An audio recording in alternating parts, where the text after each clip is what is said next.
මම අද යනවා අම්බලන් ඔය ජලාශය බලන්න.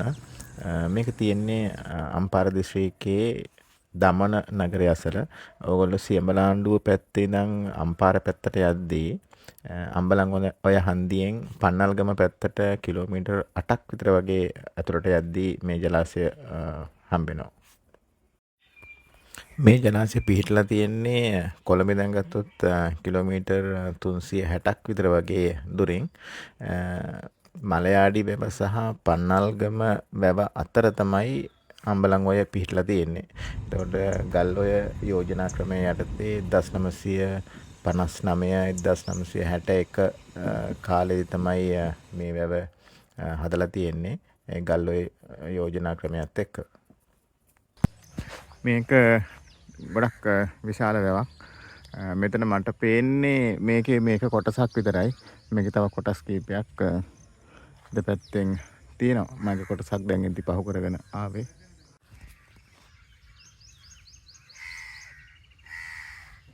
මේක කඳු පන්තියකින් වට වෙලා තියෙන්නේ. මෙහෙම පැත්තෙම කළුගල් කඳු පන්තියක් තමයි තියෙන්නේ. කඳු පන්තියකින් වට වෙලා මැද්දේ තියෙන ලස්සන වැවක්. මේකේ ගොඩාක් අතර යන විදියක් නෑ. මොකද මේක ගැන මම එච්චරම දන්නේ නැහැ. මේ වැවේ හැසිරීම කොහොමද කියන එක. මේකේ අලි ඉන්න නිසා මේ වැව හරහත් අලි යනවා සමහර වෙලාවට. ඒ නිසා ටිකක් බයයි. මොකද අද මට ගමන් සගයෙක් නෑ. මම තනියම තමයි අද ඇවිල්ලා තියෙන්නේ. මේ තියෙන්නේ මේ ඈත පේන කඳු පන්තිය. බොහොම ලස්සනයි. මෙතනින් එහා පැත්තේ ආපහු මේ තව කොටසක් තියෙනවා. ඒක මට පේන්නේ නැහැ මෙතනට. මෙතනින් දකුණු පැත්තට තව කොටසක් තියෙනවා. මේකෙන් ආය අනිත් පැත්තටත් කොටසක් තියෙනවා.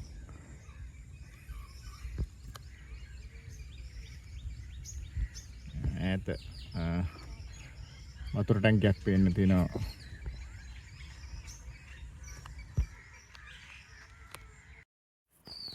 මේ වැව එච්චරම සංචාරක ආකර්ෂණය දිනාගෙන නෑ වගේ තමයි පෙනෙන්නේ. ඒකට හේතුව එකක් වෙන්න පුළුවන්.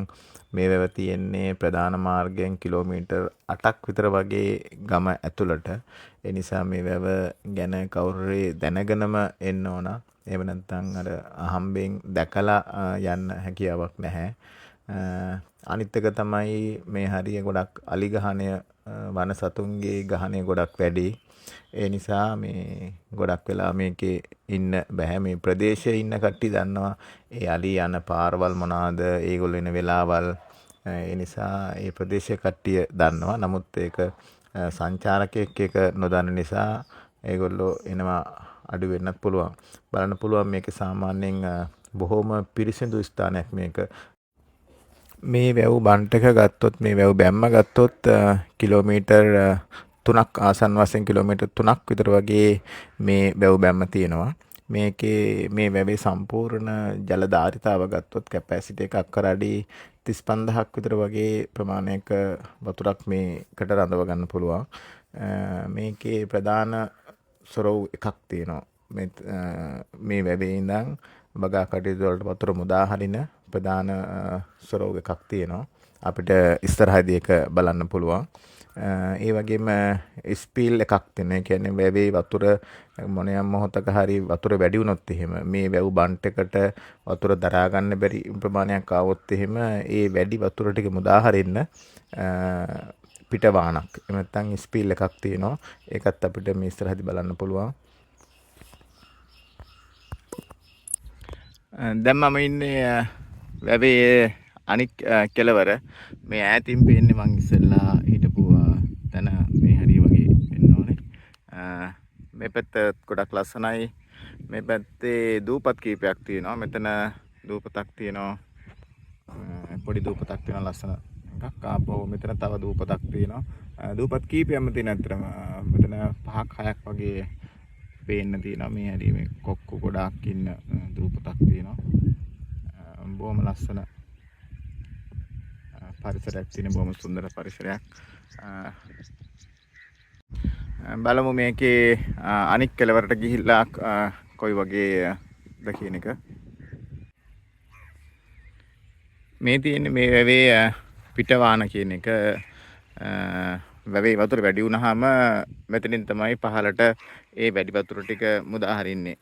මෙතන මේ පාර මැද එකක් තියෙන්නේ, මේ පාර මැද්දෙන් තමයි තියෙන්නේ. මේ පාරේ දෙපැත්ත ගොඩක් උසයි. මේ මැද්දෙන් වතුර යන්න පුළුවන් විදිහට තමයි හදලා තියෙන්නේ. වැඩි වතුර ටික මේ පාරෙන් මේ පැත්තට දානවා. ඒ කාලේදී වාහන යන්න ලොකු වාහන යන්න පුළුවන් වේවි, පොඩි වාහන යන්න අමාරුයි. මෙතනින් පහළට තමයි ඒ වැඩි වතුර ටික මුදා හරින්නේ. මෙතනින් ආපහු ඇල මාර්ගයක් තියෙනවා. මෙතනින් පහළට ඇල මාර්ගයක් තියෙනවා. ඒ ඇල මාර්ගයට තමයි වැඩි වතුර ටික මුදා හරින්නේ.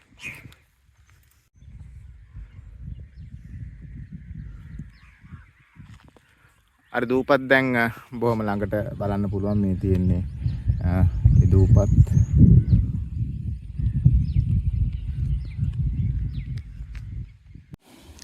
මේ තියෙන්නේ වැවේ සොරවුව. වැවේ වතුර වගා කටයුතු වලට මුදා හරින්නේ මෙතනින්. මෙතන සොරවු කටවල් 3ක් තියෙනවා වගේ පේනවා. මෙතනින් තමයි සොරවු අරින්නේ.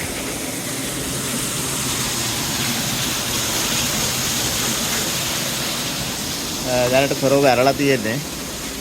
මෙතනින් එහා පැත්තට තමයි වතුර යන්නේ. මෙතනින් ඇල මාර්ගයක් තියෙනවා. මේ පැත්තේ ඇල මාර්ගයෙන් වතුර මුදා හරිනවා වගා කටයුතු වලට. දැන් මේ තියන්නේ වැවේ සම්පූර්ණ අනික් කෙළවර. අපිට සාමාන්‍යයෙන් පාරෙන් යන්න පුළුවන් නැත්නම් ඇවිදගෙන යන්න පුළුවන් ප්‍රමාණයෙන් අපි භාගයක් විතර මාත්‍රම කවර් කරලා තියෙන්නේ. තව තියෙන අනිත් පැත්ත තියෙන්නේ කැලේ තමයි තියෙන්නේ. මෙතනින් තව උඩහට තියෙනවා. මේ හරියට වැව පේනවා. නමුත් මේ හරිය කැලේ තමයි තියෙන්නේ. ඒ හරිය යන්න අමාරුයි. අලි ගානේ වැඩි මේ පැත්තේ.